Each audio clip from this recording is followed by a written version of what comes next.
शिष्या बान्हनाया चरवा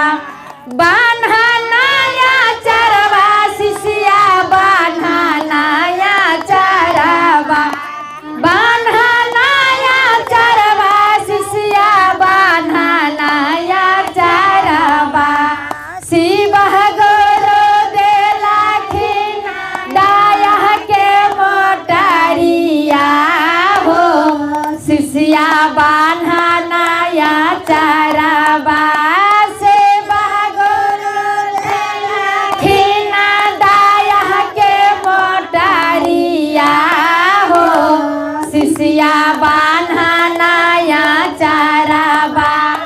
दाया के मोटरिया शिष्या स्वामी लागे खोलिया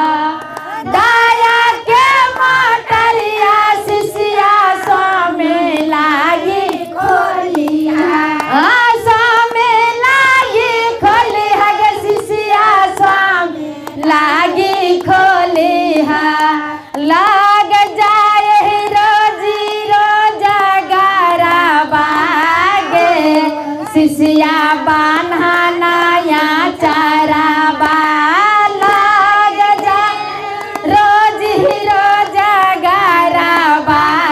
गे शिष्या बान्हनाया चरवा। बड़ा सुंदर भाव से भगवान दाया के मोटरी लके बैसल छथि आ शिष्या बहिन अर्जी करे छथिन जे हे महादेव हमर पति बड़ा सुंदर घर में बड़ा निक महादेव जोड़ी लगेलौं पति पत्नी के दे देलौं लेकिन बेरोजगार क के आ हमरा पति स्वामीनाथ के घर बैसा देने छियै गुरु अहाँ के चरण में हम सब दिन आबै छी आ अहाँ के अर्जी करे छी आगे खोलिहा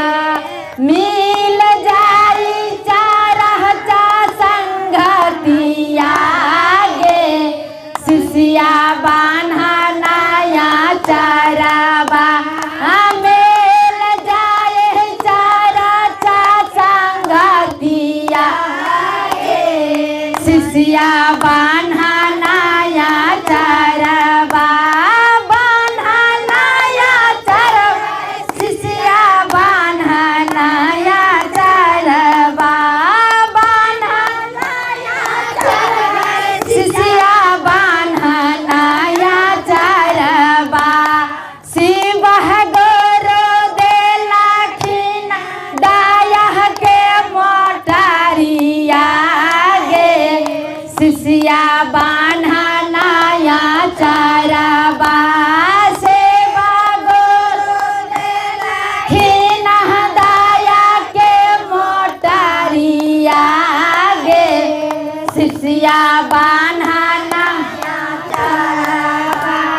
पहिला में दाया मंगबै दोसरा में चरवा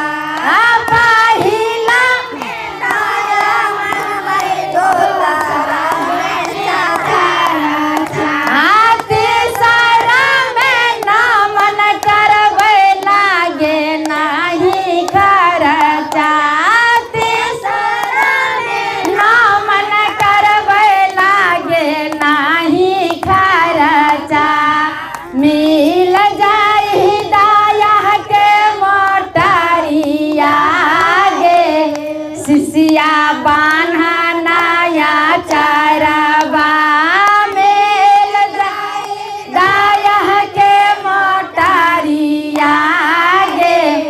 शिष्या बान्हनाया चरवा। प्रेम से बोली भोलेनाथ की मैया पार्वती की सच्चे दरबार की माता बहिन की जय। तो बड़ा सुंदर देखियो कहलखिन हमरे दीदी सब बैसू बैसू दीदी बाजार जाइ छियै ओ तो दीदी एगो भजन गाबि दियो ना आओ आओ आओ भगवान के तो स्वागत कर लियो महादेव अहाँ के भेज देलथि तो यो हम उठल चलता डोलिया भेज देला कहियो कहियो उठा आओ दीदी बैसू जाय छलिए ओइ छलिए हां ओतऽ जाय छलिए भ गेलै ओतऽ चर्चा तहाँ ओइ से पहिले अभी जेते दूर से दूराव से जेबै कतऽ से आयल छी दीदी शिलानाथ जेबै तखन जाइ छी ओहू चल ओ शिलानाथ बड़ी भगवान महादेव भेंटे खाली की नाम छी दीदी अहाँ अहाँ भजन की नाम छी सुनीता